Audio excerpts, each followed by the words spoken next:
अस्सलाम वालेकुम स्टूडेंट्स। आज मैं डिफाइन कर रहा हूँ एक इंपॉर्टेंट मॉडल वर्ब और ये है शुड हैव का इस्तेमाल, जिसके साथ वर्ब की थर्ड फॉर्म आती है। उर्दू में आइडेंटिटी इसकी देखी जाए तो वो होती है चाहिए था, कोई काम जो आपको करना चाहिए था लेकिन आपने नहीं किया।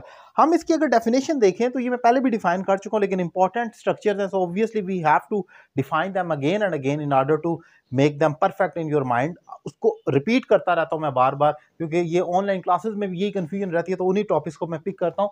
शुड हैव का मीनिंग है अनडन रिकमेंडेशन, कोई काम जो किया जाना चाहिए था लेकिन वो नहीं हुआ, ऐसी रिकमेंडेशन या ऐसी एक तजवीज़ कह लें जिस पर फॉलो नहीं किया गया, जिस पर अमल नहीं किया गया और जो पूरी नहीं हुई।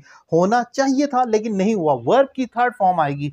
उर्दू आइडेंटिटी यूजुअली इसकी होगी चाहिए था, ये शुड का पास्ट है। जैसे अगर मैं लिखता हूँ you should have pass the exam, तुम्हें इम्तिहान पास करना चाहिए था, because you really worked hard and you are a deserving student, so you should have pass the exam, तुम्हें तो करना चाहिए था। ये कंपल्शन थी या कह लें ड्यूटी थी या एक सजेशन थी, वट लेकिन ये चाहिए था, आपको करना चाहिए था, बट यू ऑब्वियसली आपने नहीं किया, तभी वो कह रहा है। जब इसका पैसिव करना हो तो वो बीन आ जाएगा। For example the exam should have been passed, इम्तिहान पास किए जाने चाहिए थे या पास किया जाना चाहिए था, करने वाला मौजूद नहीं है तो ये पैसिव हो जाएगा। अगर मैं कहूँ तुम्हें पास करना चाहिए था तो ये एक्टिव है, और इम्तिहान पास किया जाना चाहिए था ये पैसिव हो जाएगा।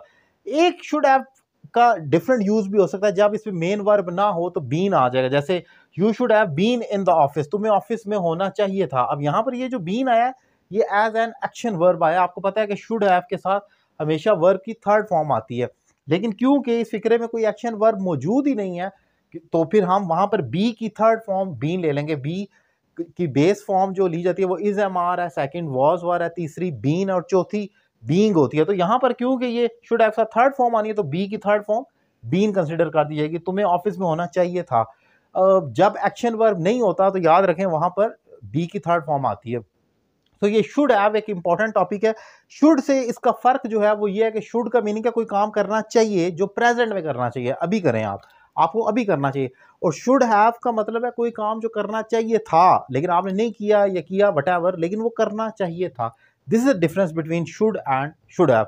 इंपॉर्टेंट टॉपिक मैंने डिफाइन किया। उम्मीद करता हूँ लेक्चर आपको पसंद आया होगा। अगर आप मुझे ऑनलाइन इंग्लिश लैंग्वेज कोर्स करना चाह रहे हैं तो नंबर आपकी स्क्रीन पर मौजूद है, एक रीजनेबल फी पे कर आप मुझे ज्वाइन कर सकते हैं। Thank you very much.